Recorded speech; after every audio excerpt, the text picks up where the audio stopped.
दोस्तों मैं माता जी का करवा चौथ माता का गीत सुनाने जा रही हूँ। आप लोग को अच्छा लगे तो कमेंट करें, होता है गीत कैसा लगा।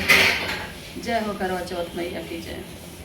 पूजल चरनिया तोहार हे गौरा मैया, पूजनी चरनिया तोहार हे गौरा मैया, इहे मांगी ले बरदान हे गौरा मैया।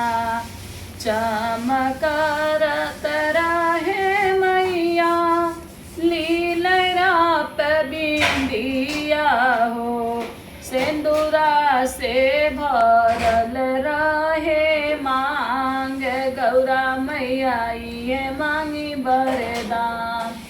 सिंदूरा से भरल रहे मांग गौरा मैया, मांगिले ये वरदान। गौरा मैया रखिया मोर सिंदूराया बाद, इहे बर मांगी मैया। खनकत रहे मैया हाथवा में चूड़िया हो, मेहंदी चल रहे दोनों हाथ।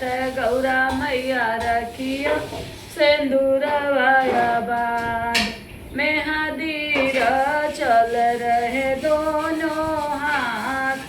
गौरा मैया रखिया सिंदूरवाया बाद।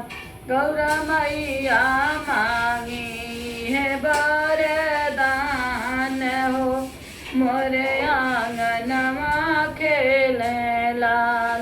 महकत रहे मैया हो चोटी के गजरवा हो, अखियन में कजरा के धार। मैया रखिया सिंदूरवाया बाद, अखियन में कजरा के धार। मैया मोरी रखिया सिंदूराया बाद, मांगी ले है बरदान। गौरा मैया रखिया सिंदूराया बाद, बदने पे लहरे मैया लाल पीली साड़िया हो, मदने पे लहरे मैया लाल पीली साड़िया हो। मेहंदी में पिया जी के नाम, मैया रखिया सिंदूरवाया बाद।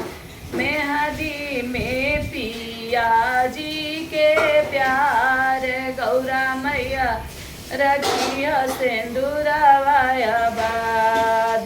जय माता।